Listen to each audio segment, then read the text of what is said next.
எல்லாம் வல்ல சிவபரம்பொருளின் திருவருளும் குருவருளும் உள்நின்று உணர்த்த வேண்டி இந்த சிவஞான விளக்க வேள்வியை தொடங்குகிறேன். புறத்தார்க்கு சேயோந்தன் பூங்கழல்கள் வெல்க என்பது தொடர், அற்புதமான ஒரு தொடர். இதற்கான பொருளை நாம் இப்பொழுது பார்ப்போம். முதலில் புறத்தார் என்றால் சேயோன் என்ற சொல்லுக்கு சேய்மை, அதாவது தூரம், நீளம் என்ற பொருள் இருக்குது. சேய் என்றால் முருகன், தலைவன், குழந்தை என்று அதெல்லாம் பொருள். அதுக்கு அந்த அந்த வேர்ச்சொல்லிலேயே இந்த பொருளும் குறிக்கப்பட்டிருக்கிறது. சேய்மை என்பது தூரம், நீளம் என்று சொல்லி, புறத்தார்களுக்கு அவர் இறைவன் தொலைவில் இருப்பவர் என்ற கருத்திலே இங்கே மணிவாசக பெருமான் அதை இறைவனுடைய திருவடியை இங்கே வெல்க என்று போற்றியிருக்கிறார். அப்போ புறத்தார் என்றால் யார் என்று மணிவாசகர், புறத்தாருக்கு சேயோன் என்பதை ஞானசம்பந்த பெருமானாக இருக்கட்டும், நாவுக்கரசர் பெருமானாக இருக்கட்டும், இப்போ சுந்தரமூர்த்தி சுவாமிகள், திருமூலர் எல்லோருமே அந்த பொருளிலே இறைவன் தொலைவில் நிற்பார் என்று அந்த பொருளிலே நிறைய தொடர்கள் இங்கே திருமுறைகளிலே இடம்பெற்றிருக்கின்றன. அதை நான் பின்னால் பார்ப்போம். இப்போ மணிவாசக பெருமானே யார் புறத்தார் என்று அடையாளப்படுத்துகிறார் என்பதை நாம் பார்க்க வேண்டாமா? இந்த புறத்தார் என்ற அதான் இந்த சிவபுராணம் தான் வித்தாகவும் ஏனைய பதிகங்கள் இருக்கு இல்லையா, மீதி 50 திருப்பதிகங்கள் எல்லாமே இதோட விரிவாகத்தான் இருக்கின்றன. இந்த வித்தாக சிவபுராணம் அமைந்திருக்கிறது என்று நான் பலமுறை சொல்லியிருக்கிறேன். அதேபோல் பல இடங்களிலே புறத்தாரை பற்றி மணிவாசக பெருமான் சுட்டுகிறார். அந்த வகையிலே பார்த்தால் கற்றைவார் சடையம்மன்னல் கண்ணுதல் பாதம் நன்னி மற்றொரு தெய்வம் தன்னை உண்டனும் பெம்மார்க்கு அற்றில்லாதவரை கண்டால் அம்மனா மஞ்சுமாறு என்று ஒரு வியத்தகு ஒரு இதை சொல்றார். இறைவனை வணங்கி கொண்டு, அடியார்கள் கூட்டத்தோடு அடியாராகவும் வணங்கி கொண்டு, இறைவன் ஒருவனே என்ற நூல்கள்லாம் கற்றறிந்து கூட பிற தெய்வ வழிபாடுக்கெல்லாம் செல்வது மிகவும் வியப்பாக இருக்கிறது. இது ரொம்ப ஒரு ஆச்சரியப்படத்தக்க, அதுவும் ஏதோ புதிதாக பொம்மைகளை எல்லாம் வைத்து இவர் அருள்வார் அவர் அருள்வார் என்று இப்படி மயங்கி செல்லக்கூடிய நிலைகள்லாம் இருக்கிறது அல்லவா? அவர்களையெல்லாம் கண்டால் நான் அஞ்சுவேன் என்று சொல்கிறார். நிறைய இந்த இழிநிலை இருக்குது. ஒரு சிவபூஜை செய்பவர் ஏதோ ஒரு பளிங்கில் கொடுக்கப்பட்ட பொம்மையை அந்த சிவபூஜையிலேயே சேர்த்து வணங்குகிறார் என்று சொல்லி கேள்விப்பட்டு ரொம்ப ஒரு அச்சம். என்ன என்று ஏன் இப்படி செய்கிறீர்கள்?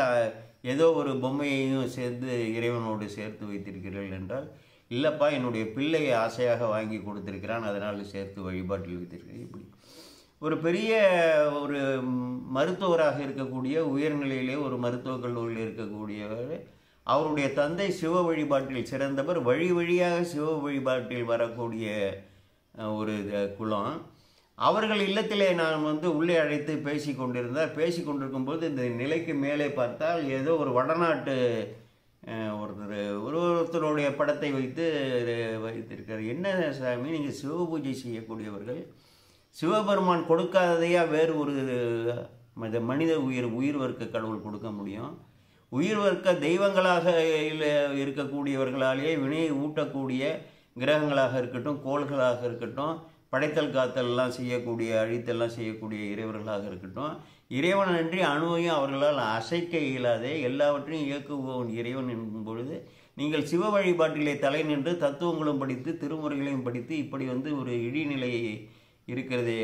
அதை நான் அவரிடம் சொல்லமில்லை, எனக்கு ரொம்ப வியப்பாக இருக்கிறது. தங்கள் இல்லத்தில் இப்படி வைத்திருக்கிறீர்களே, ஏனென்றால் நீங்களே இப்படி செய்தால் அப்புறம் பிறர் என்ன செய்வார்கள் அப்படி என்று சொன்னேன். அதே போல் ஒரு பெரிய பேராசிரியர், பல நாடுகளுக்கெல்லாம் கொண்டு போய் சமய பிரச்சாரம் செய்யக்கூடியவர்,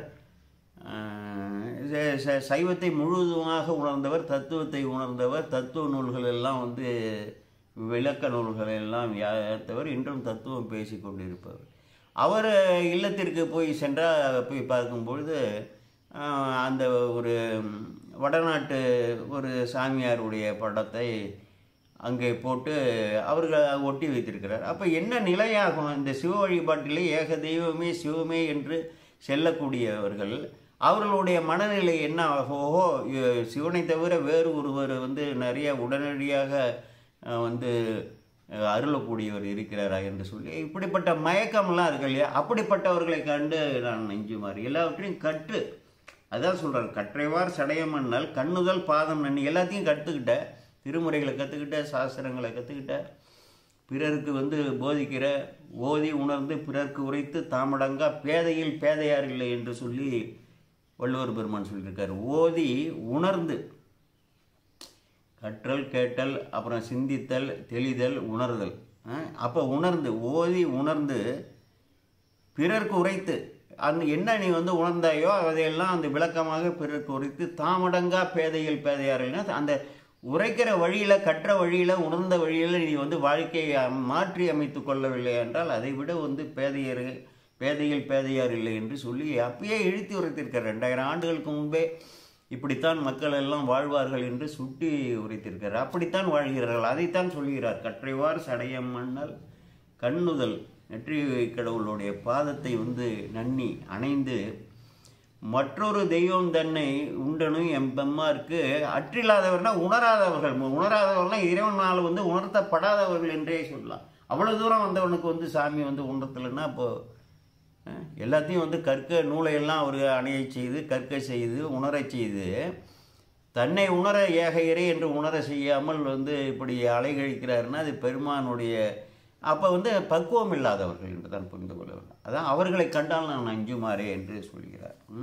அன்பிலாதார், இறைவன் மீது அன்பிலாதார், இறைவன் தான் இந்த வாழ்க்கையை கொடுத்தார் என்ற நன்றி உணர்வு இருந்தால் தான் அந்த அன்பு வரும். ஒவ்வொரு நொடி பொழுதும் நமது உயிருக்கு உயிராக உள்ளிருந்தே நம்மை வளர்த்தெடுக்கிறார், நம்மை காத்தருள்கிறார், நம்மை ஊட்டி ஒரு தாயை விட தாயிற் சிறந்த தயாவான தத்துவன் பெருமான் தான் என்று உணர்ந்தால் தானே அன்பு வரும். அப்புறம் முத்தி நெறி அறியாத மூர்க்கு, இந்த உடல் எதற்காக கொடுக்கப்பட்டது? ஊனடைந்த உடம்பின் பிறவியே தான் அடைந்த உறுதியை சாருமான் என்றால் எந்த காரணத்திற்காக பெருமானால் இந்த உடல் கொடுக்கப்பட்டதோ அந்த இலக்கை நோக்கி இந்த உடலை கொண்டு உயிரை செலுத்த வல்ல ஒரு ஞானம் இல்லை என்றால் அவனோட மூர்க்கனே கிடையாது என்று சொல்றார். அவர்களை கண்டால் அஞ்சுமாறு நான் அஞ்சுவேன் என்று சொல்கிறார் என்றால் நாம் திருமுறைகளை சாத்திரங்களை எல்லாம் கற்பவர்கள் கற்ற வழி நின்று இறைவனுடைய திருவடியை நம் உள்ளத்தில் எப்பொழுதும் இருத்தி இந்த சிவநாமத்தை ஓதி எப்படியாவது இறைவனை அடைய வேண்டும் என்று அந்த வழியில் தான் சிவனடியே சிந்திக்கும் திருப்பெருகு சிவஞானம் பவமதனை அறமாற்றும் பாங்கினில் ஓங்கிய ஞானம், அந்த தூக்கிய திருவடியை சிந்திக்கக்கூடிய நிலையை எழுத வேண்டும். அதனால தான் முத்தி நெறி அறியாதவர்களை மூர்க்கர் என்று சொல்கிறார். எதற்காக பிறந்திருக்கிறோம், எதை அடைய பிறந்திருக்கிறோம், யாரால் இந்த உடல் கொடுக்கப்பட்டது, இந்த வாழ்க்கை யார் நம்மை நடத்துகிறார், யார் நம்மோடு இருந்து இயக்குகிறார் என்ற ஞானமெல்லாம் கற்றும் வரவில்லை என்றால் கல்லாதவரை விட்டுடுவோம், முற்றிலுமாக விட்டுடுவோம். இவற்றையெல்லாம் கற்று அந்த வழியிலே செல்லாதவர்களை பற்றி என்ன சொல்வது? அழியில்லாதார், அதாவது கனிவு இல்லாதவர்கள், உள்ள கசிவு இல்லாதவர்கள், மனம் கனியாதவர்கள், இவர்களையெல்லாம் கண்டால் நாம் அஞ்சுவேன். வெந்நீர் அணுகிலாதவரை கண்டால் நாம் அம்மா நாம் அஞ்சுமாறு என்று சொல்கிறார். நல்லா பாருங்கள், எவ்வளோ ஒரு வேதனை. இன்றைக்கி ஒரு நல்ல சைவ மரபில் உள்ள திருமணத்திற்கு போனால் கூட 1000 பேர் அங்கே வராங்கன்னா ஒரு 50 பேர் அது ஓரளவு வயதானவர்கள் தான் முழு நீர் அணிஞ்சிருக்கிறார்கள். இளைஞர்களில் ஒரு 7-8 பேர் 10 பேர் தான் அணிந்திருக்கிறார்கள்.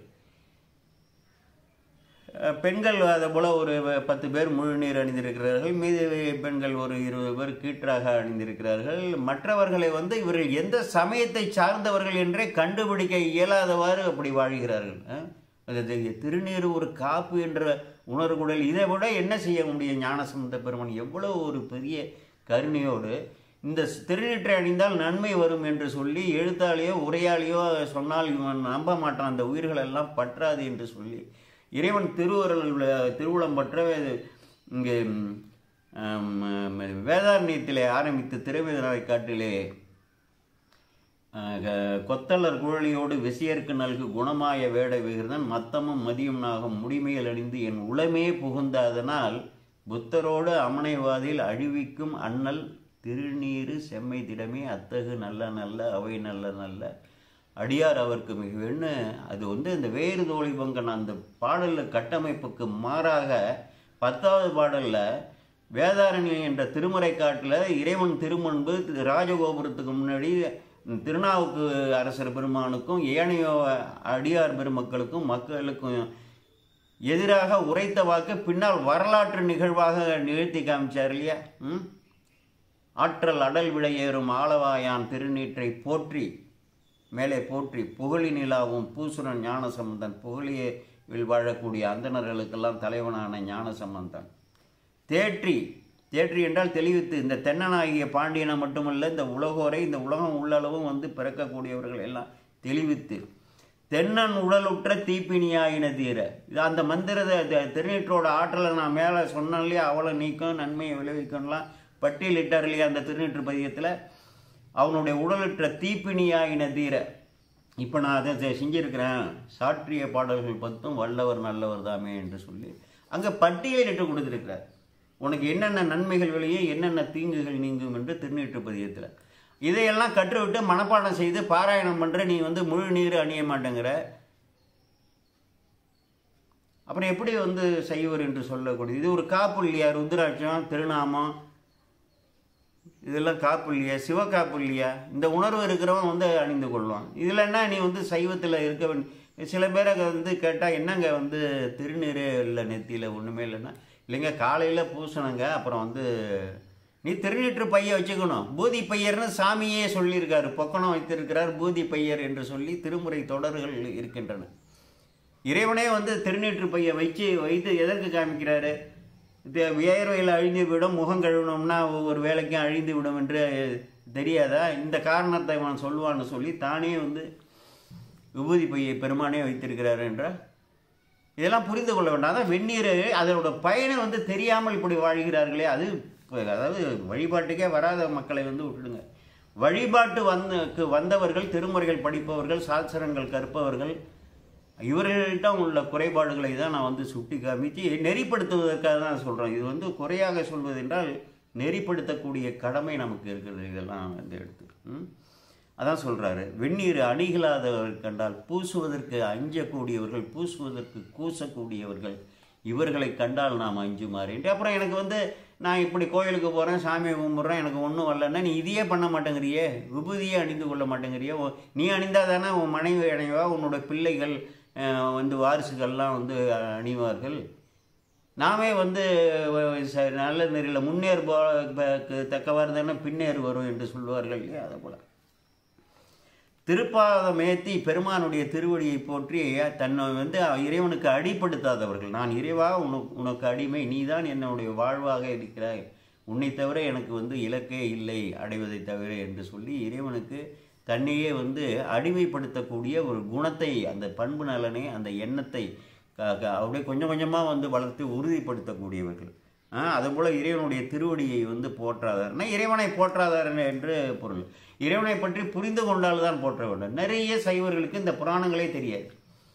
இவ்வளவு திருமுறைகள் வந்து படிக்கிறோம். அட்ட வீரட்ட குறிப்புகள் இருக்கின்றன. அட்ட வீரட்டங்களை பற்றிய நிறைய குறிப்புகள் இருக்கின்றன. அடிமுடி தேடிய படலாம் விடமுண்ட படலாம் அர்ஜுனனுக்கு பாசுபதம் கொடுத்தது கங்கையை வந்து பூமிக்கு அனுப்பியது என்று எவ்வளவோ வரலாறுகள் இருக்கின்றன. ஓரளவு கேள்விப்பட்டிருப்பீர்கள். அது என்ன நடந்தது? முப்புறம் எரித்ததுன்னா அங்கே என்ன நிகழ்ந்தது? அந்த காலத்தில் வந்து இறைவன் சூளத்தில் ஏந்தினார்னா அங்கே என்ன நிகழ்ந்தது? சலந்தரனை பிளந்தார்னா என்ன அந்த வரலாற்று நிகழ்வு என்ன? தக்கன் வேள்வியோட வந்து வரலாற்று நிகழ்வு என்ன? இதையெல்லாம் வந்து புரிந்து கொள்ளாமல் நீ திருமுறையை படித்து என்ன பண்ண போகிறோம்? திருமுறையில் வந்து சொல்லக்கூடிய வாக்குகளுக்கு பின்புலமாக அந்த புராணங்களை வந்து பெருமானே இது வாக்காலேயே உரையாள சொன்னால் புரிந்து கொள்ளக்கூடிய ஆற்றல் இந்த மக்களுக்கு இல்லை என்று பல பாத்திரங்களை படைத்து ராமாயணம் மகாபாரதம் ஹரிச்சந்திர புராணம் இதை போல் பல நிகழ்வுகளை எல்லாம் வந்து பாத்திரங்கள்லாம் படித்து சனாதன தர்மத்தில் உள்ள உரைக்கக்கூடிய தர்மம் என்ன கொல்லத்தக்கன என்ன அதர்மம்னா என்ன விளக்கத்தக்கன என்ன என்பதையெல்லாம் வாழ்ந்து காட்டச் செய்து இந்த பாத்திரங்களை வாழ்ந்து காட்டச் செய்து அதர்மத்தில் செல்லக்கூடியவர்களுக்கு அழிவும் தர்மத்தில் வாழக்கூடியவர்களுக்கு நன்மையும் விளையும் என்பதையெல்லாம் உணர்த்துவதற்கு தானே அந்த புராணங்கள்லாம் சொல்லப்பட்டிருக்கின்றன.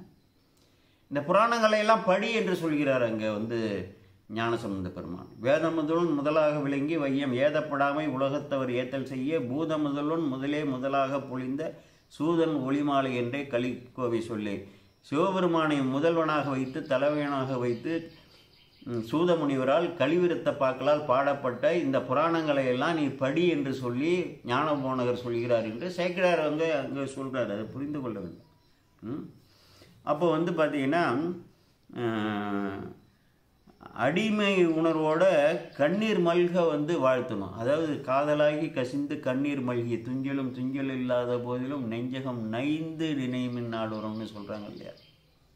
அதே போல் வந்து அப்படி வந்து வாழ்த்தாதர்கள் இருக்காங்க இல்லையா, வாழ்த்தாதர்கள் அவர்களெல்லாம் கண்டாயம் நான் அஞ்சுவேங்கிறாரு. செம்மை நலம் அறியாத சிதடர் சிவபெருமான் திருவடியே வந்து சிந்தித்து அதையே அடைய வேண்டும். செம்மையே திருநாளை போவார்க்கும் அடியேன்னு சொல்லி இருக்கார் இல்லையா. திருநின்ற செம்மையே செம்மையாக கொண்டது திருநாவுக்கு அரியன் தன் அடியார்க்கு அடியேன்னு சொல்லி அந்த செம்மை நலமாக சிவ தவநெறியிலே செல்லாதவர்கள் இருக்கிறார்கள், அவர்களாம் சிதடர்கள் என்று சொல்கிறார். குருடர் என்று வந்து சொல்கிறார். அதுக்கப்புறம் வந்து இந்த பல தெய்வ வழிபாட்டினர் எல்லா சிவபெருமானையும் வந்து வணங்கி கொண்டு சிவபெருமானுக்கு இணையாக பல தெய்வங்களும் அருள்வர் என்று நினைக்கக்கூடிய அந்த ஈனர்கள் இருக்கிறார்கள் இல்லையா, அவர்களையெல்லாம் வந்து இழித்தும் பிழித்தும் வந்து பேசுகிறார். ஏன்னா அருளக்கூடியவர் பெருமான் ஒருவர் தானே. அதாவது வேறு ஒரு ஆலயத்திற்கு செல்லலாம், இறைவன் நோக்கி தவம் செய்து அவர்கள் வந்து அந்த பதவியை பெற்றிருக்கிறார்கள். கிரகங்களாக இருக்கட்டும், நட்சத்திரங்களாக இருக்கட்டும், பிற தெய்வங்களாக இருக்கட்டும், எல்லோரும் யாரை வந்து வணங்கி இருக்கிறார்கள்? அங்கே சிவபூஜை செய்து தானே, இறைவனை வழிபட்டது தானே அந்த நிலையை அடைந்திருக்கிறார்கள். அவர்கள் வணங்கத்தக்கவர்கள். அவர்களிடம் போய் உனக்கு வந்து இகபர சுகத்தை வந்து வேண்டக்கூடாது, அவர்கள் முக்தி நலம் அருளக்கூடிய ஆற்றல் உள்ளவர்கள் அல்ல, அவர்களே முக்தி நலத்தை அடைய வேண்டும் என்று அந்த நிலையிலே உள்ளவர்கள். அவர்களால் வந்து எதையும் செய்ய முடியாதவர்கள்ட்ட போய் நாம் எதையும் கேட்கக்கூடாது. அப்படி வந்து வணங்குவது தவறு இல்லை. ஒரு பெரியோரை பார்த்தால் சிவத்தை வணங்கக்கூடிய அந்த தெய்வங்களை, அப்படி சிவத்தை வணங்கக்கூடிய தெய்வங்களாக நமது குலதெய்வம் முதற்கொண்டு வந்து, குலதெய்வத்துக்கு யார் தெய்வம்? அந்த சிவன் தானே. அப்படி வந்து அந்த மனநிலையில் வணங்கலாம். அவர்களிடம் போய் உன்னுடைய இகபர சுகத்திற்கும் துன்ப நீக்கத்திற்கும் இன்ப ஆக்கத்திற்குமான விழைதலை அங்கே வந்து வைக்கக்கூடாது. அதுதான் ஒரு ஞான வழிபாடு என்று புரிந்து கொள்ள வேண்டும். அப்படி வந்து நிறைய கடவுள் மறுப்பாளர், அதாவது ஆத்தமானவர் அயலவர் கூடி நாத்தியம் பேசி நாத்தழும்பியறினர்னா இறைவனே கிடையாது என்று சொல்லி எதையாவது வந்து சொல்லி கொண்டே இருப்பவர்கள். ஏதாவது சொல்லுவோம், கடவுளே இல்லை காட்டு, எங்கே இருக்கார் உன் கடவுளை காட்டுங்கம்மா. உயிர் உண்டான்னா உயிர் உண்டுன்னு சொல்லுவான். சரி உயிரை காட்டுறான்னா முழிப்பான். உயிர் உண்டுன்னு சொல்கிறீல்ல நீ காட்டு அப்படின்னா வந்து முழிப்பான். ஏதாவது வந்து இப்படியே வந்து வைப்பான். அடுத்தது பார்த்திங்கன்னா உலோகாயதன் என்னும் ஒன்றிரல் பாம்பின் கலாபேதத்தை கடுவிடம் எய்தி என்று சொல்கிறான். உலகாயுதராக தான் சொல்கிறான், கடவுளே இல்லை அப்படிம்பான். இந்த உடல் தான் வந்து நமது, உயிர்னு ஒன்று கிடையாது. எப்படி வெற்றிலை பாக்கு சுண்ணாம்பு எல்லாம் சேர்ந்தால் அதுக்கு தொடர்பில்லாத சிவப்பு உருவாகிறதோ, இப்படி உடல் கூறுகள் எல்லாம் வந்து சேர்ந்தவுடனே இதற்கு ஒரு உயிர்ப்பு தன்மை வருது என்று அப்படியெல்லாம் சொல்லக்கூடியவர்கள். இந்த உலகத்தில் உன்னால் வந்து பிறந்து எந்த அளவுக்கு இந்த உடலை கொண்டு இன்பங்களை அடைய முடியுமோ அதுதான்டா முக்தி பேர் அப்படி என்று சொல்லக்கூடியவர்கள். அவர்களுடைய வந்து சில பேதங்கள் இருக்குது. ஒருத்தன் உடல் தான் வந்து இதுமா, அப்புறம் உயிர் தான் உண்மை அப்படிமா, இப்படியெல்லாம் வந்து மனம்தான் வந்து இது உயிருமா, இப்படியெல்லாம் அந்த அவர்கள்ட்டே கடவுள் மறுப்பாளர்கிட்டே அந்த பேதங்கள் இருக்குது. அதான் கலாபேதம், கலைபேதம்னு சொல்கிறாரு. கலாபேதத்தை கடுவிடம், அது விஷம், அது வந்து இறைவனை நோக்கி சொல்லாமல் இந்த பிறவியை பாழ்பட செய்யக்கூடிய தத்துவங்கள், அது ஒன்று சொல்கிறாரு. அப்புறம் மிண்டிய மாயாவாதம் என்னும் சண்டமாதம் சுடித்து அடித்து ஆறுது என்று சொல்கிறார். மாயாவாதம் இறைவனே என்ன எல்லாத்துக்கும் வந்து வேதத்தை ஒப்புக்கொள்வார்கள், சிவாகமங்களை ஒப்புக்கொள்வார்கள், அந்த விதி இல்லாதவர்கள் அவர்கள்.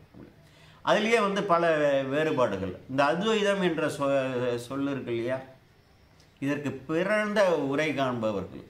இப்போ வந்து இந்த சங்கரர் மட்டும்தான் இந்த அத்வைதத்தை வந்து சொன்னார் என்று இல்லை, எப்பொழுது அந்த ஞான நூல்களை எல்லாம் வந்து பிரித்தார் இல்லையா, அந்த வேதத்தை எல்லாம் நான்காக பிரித்த வியாசர் இருக்காரே, அவரே அந்த கோட்பாட்டில் இறைவன் வந்து தள்ளிவிட்டார்.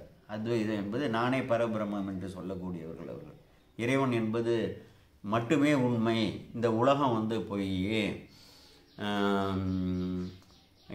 இந்த உலகம் என்பது பொய், இந்த உயிர் என்பது இறைவன் தான், இறைவனை தவிர வேறல்ல. இந்த உயிராகிய நாம், உயிர்களாக நாம் இப்பொழுது சிந்திக்கக்கூடிய நாம் எல்லாம் பலவாறாக இருக்கக்கூடியவர்கள்லாம் ஒரு அஞ்ஞானத்தால் நாம் உயிர் என்றும் இறைவன் நம்மில் வேறு என்று நினைக்கிறோம். நாம் தான் இறைவன் என்பதை முற்றிலுமாக உணர்ந்து விட்டால் இறைவனை தவிர வேறு எதுவும் இல்லை என்று அந்த வாதத்தை அந்த அத்வைதம் என்ற சொல்லுக்கு அவர்கள் அந்த விளக்கம் சொல்கிறார்கள். அப்படி வந்து ஒரு பெரிய பரம்பொருளுக்கு எப்படி ஒரு என்ன காரணத்தால் இப்படி உயிர்களாக நாம் இப்படி நினைக்கிறோம் என்றால் அது ஒரு பெரிய மாயையால் ஏற்பட்ட அஞ்ஞானம்.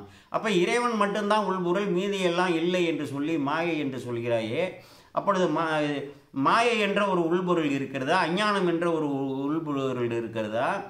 அப்படிப்பட்ட ஒரு அஞ்ஞானம் எப்படி அந்த பரம்பொருளையே அப்படி வந்து ஞான சுரூபமாக இருக்கக்கூடிய இறைவனை பற்றும் என்று வந்து கேட்டால் அவர்கள்ட்ட அங்கே விடை இல்லை. அப்போ இறைவன் மட்டுமே உண்மை என்றால் அந்த பேரானந்த சுரூபமாக இருக்கக்கூடிய ஒளிமயமாக இருக்கக்கூடிய இறைவன் இப்படி தன்னை பேதப்படுத்தி இப்படிப்பட்ட உலகங்களாகவும் பல்வேறு உயிர்களாகவும் வந்து ஆக வேண்டிய காரணம் என்ன இருக்கிறது என்றால் அதற்கெல்லாம் வந்து எதுவுமே பதில் இல்லை. அப்படி அவர்கள் அதே போல் அடுத்து பார்த்தீங்கன்னா அதே வந்து தத்துவமசி என்று பேர் அதுக்கு சொல்லுவாங்க. மகாவாக்கிய உபனிஷத்தில் தத்துவம் அசி என்றால் தத்து என்றால் அது நீயாக இருக்கிறாய், அது நீயாக இருக்கிறாய் என்பதுதான் அதற்கு பொருள். இவர் என்ன சொல்லுவார், எப்பொழுது அது நீயாக இருக்கிறாயோ நீ வேற அல்ல அவர் வேற அல்ல, பரபிரமம் மட்டும்தான் உண்மை, உயிரும் இறைவனும் தான் உண்மை என்று சொல்லுவார்.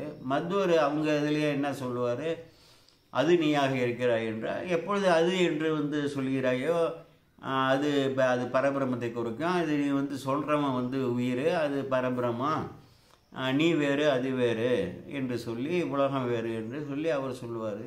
ராமானுஜர் வந்து விசிஷ்டாத்வைதம் என்று சொல்வார்கள்.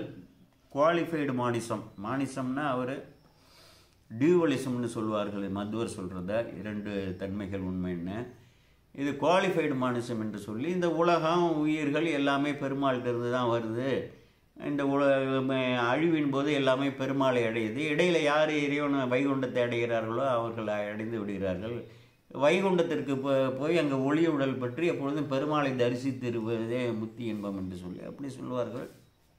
எப்படியா வந்து சித்து பொருளிலிருந்து அசத்து பொருளான உலகம் வரும், இறைவன்கிட்டருந்து வரும்னு சொல்லி அசித்து பொருளான அறிவில்லாத பொருளான இந்த உலகம் எப்படி இறைவனிடம் வந்து வரும் என்று சொன்னால் அதற்கு வந்து அங்கே பதில். நாம் தான் இந்த முப்பொருள் உண்மை, அதான் சுத்தாத்வைதம்.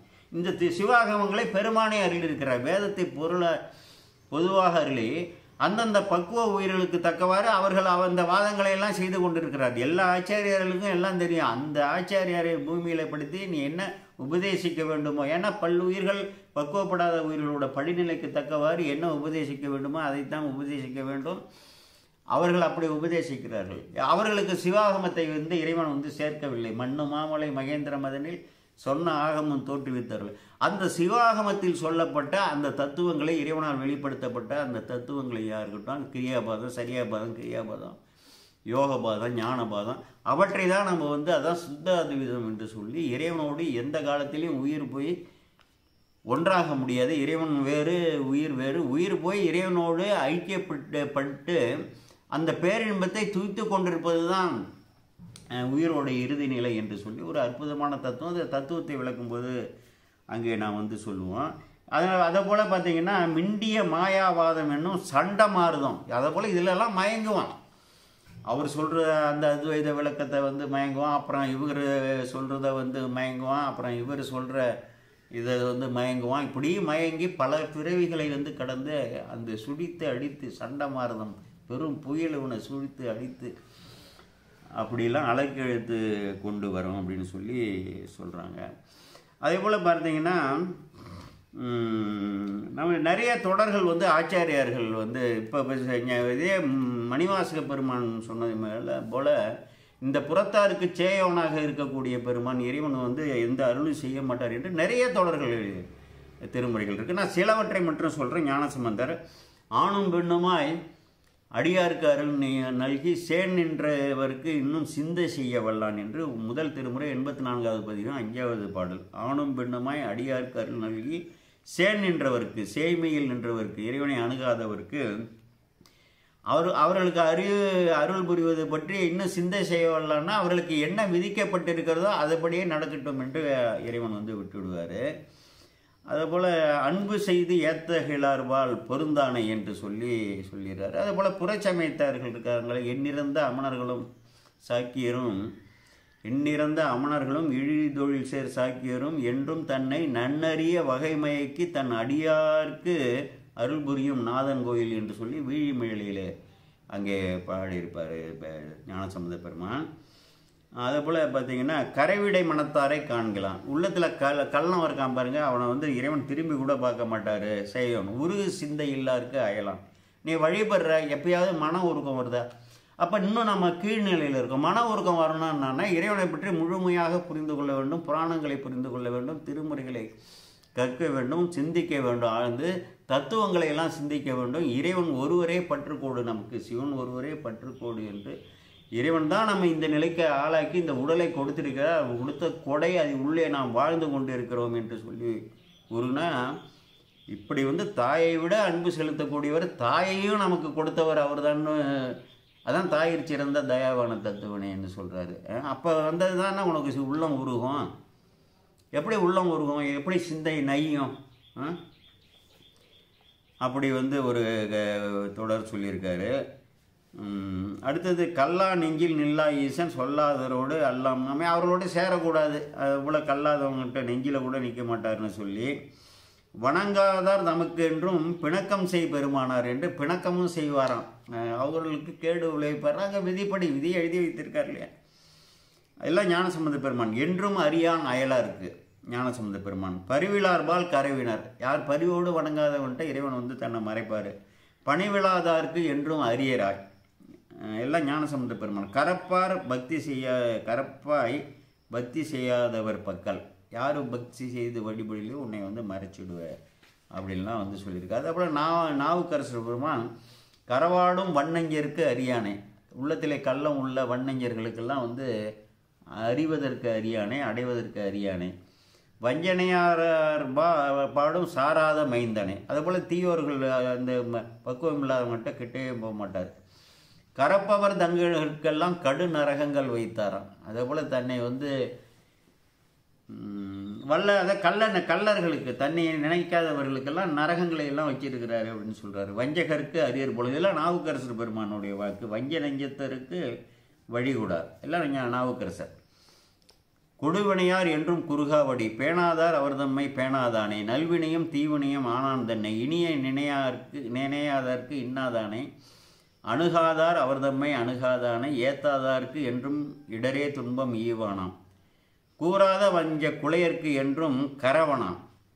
அப்படி என்று சொல்லி நிறைய தொடர்களை வந்து எழுதியிருக்காரு. நேசம் தன்பால் இல்லாத நெஞ்சத்து நீசர் தம்மை கூசன்கான். தன்னை காதலித்து நினையாத கயவர் நெஞ்சில் வாரானை. இதெல்லாம் நான் புறத்தாருக்கு செய்யோன் என்று சொல்லி ஒரு கட்டுரையை போட்டு, சைவ நன்னறிகள் என்று ஒரு புத்தகம். இதை வந்து 5000 நூல்களுக்கு மேலே 600க்கு மேல் 630 பக்கத்துக்கு மேல் உள்ளது. 5000 நூல்கள் பதிப்பித்து பல மன்றங்களுக்கு நேரடியாக கொடுத்து, தென் மாவட்டங்களுக்கும் வட மாவட்டங்கள்லாம் கொடுத்து, அங்கங்கே உள்ள அமைப்பு வழியாக இதை கற்பியுங்கள் என்று கொடுத்து வந்தேன். என்ன செய்தார்களோ அது இறைவனுக்கு தான் வெளிச்சான். அடுத்தது இதெல்லாம் நாவுக்கரசரோட தொடர்கள். நான் இப்பொழுது சொன்னது சுந்தரமூர்த்தி சாமிகள். வஞ்சங்கொண்டார் மனம் சேரகில்லார், பேர்ந்தவருக்கு சேயார். அந்த வார்த்தையை சொல்கிறார். பேர்ந்தவருக்கு சேயார். ஏதிலார் தமக்கு ஏதில் தன்னை. மெய்யில்லாதவர் தங்களுக்கு பொய்யானை. உகந்து உள்கி நன்னாதார்க்கு அரியானை. மறுவார்பால் வருவதும் இல்லை நம் அடிகள். வஞ்சமனத்து இறையும் நெஞ்சு அணுகாதவனை என்று சொல்லி அதுபோல் நிறைய தொடர்கள். நான் வந்து இப்போ உங்களுக்கு கொஞ்சம் இது தான் சொல்லியிருக்கேன். அதுபோல் மெய்யடியவர்களுக்கு அண்மையனே என்றும் சேயாய் பிறர்க்கு அரிதற்கு அரிதாம் பெண்மையனே என்று நீத்தல் விண்ணப்பத்தில் இவரே அங்கே பாடியிருக்காரு. உருகு சிந்தை இல்லாருக்கு அயலான் திருஞான சம்பந்த பெருமான் 2:64-10. சேயவன்கான் நினையாருக்கு கட்சி ஏகம் பண்ணல அதே வார்த்தையை சொல்லியிருக்காரு. சேயவன்கான் நினையாருக்கு என்று திருக்கட்சி ஏகம்பத்தில் நாவுக்கரசர் பெருமான். சுந்தரமூர்த்தி சாமிகளுக்கு பேர்ந்தவருக்கு சேயார். இந்த அதே தொடர் வரதை சொல்கிறான். அந்த சொல்ல அடியாருக்கு அணியவர் ஊர் திருநின்றி ஊரே என்று சொல்லி அடியாவருக்கு அண்மையாகவும் பேர்ந்தவருக்கெல்லாம் தொலை தூரத்திலையும் பெருமான் இருப்பார் என்று சொல்லியிருக்கிறார் என்று சொல்லி ஒரு அற்புதமான ஒரு ஞானத்தை உணர்த்தக்கூடிய தொடர். இறைவனை வந்து அணுகாதவருக்கு அணுகியும் யார் புறத்தார் என்பது தான் நமக்கு வந்து, அதாவது யார் புறத்தார் என்பதை தான் நாம் புரிந்து கொள்ள வேண்டும். அது மணிவாசகர் வாக்கிலேயே இவ்வளவு தொடர்கள் இருக்கின்றன என்று சொல்லி நாம் புறத்தாரா அகத்தாரா என்பதை நாம் சிந்தித்து அகமாற்றம் அணிய வேண்டும். அன்பர்கள் முழு நீர் அணிந்து கொள்ளுங்கள், ருத்ராக்கமும் காப்பு செய்து கொள்ளுங்கள். எப்பொழுதும் இயன்ற அளவுக்கு சிவநாமத்தை ஓதுங்கள் அல்லது சிந்தியுங்கள். இறைவனுடைய திருவடியை நினையுங்கள். தூக்கிய திருவடியை நினைந்து அகமலர்களை அங்கே சமர்ப்பிக்கலாம் இல்லையா? இறைவனை பற்றி கொள்ள வேண்டும். நாம் புறத்தாராக இன்னும் திருமுறைகளை கற்றோம், சாஸ்திரங்களை கற்றோம், புராணங்களை கற்றோம், கேட்டோம். இன்னும் புறத்தாராகவே நாம் இருக்கக்கூடாது என்று அவரவர்களும் தற்சோதனை செய்து கொள்ள வேண்டும் என்று சொல்லி, இதுவரை கேட்ட அன்பர்களுக்கெல்லாம் எல்லா சிவமங்கல நலன்களையும் இறைவன் விளைவிக்க வேண்டும் என்று இறைஞ்சி கோமல் சேகராகி நான் விடைபெறுகிறேன். வணக்கம். சிவாய நம. சிவாய நம. திருச்சிட்டம்பலம்.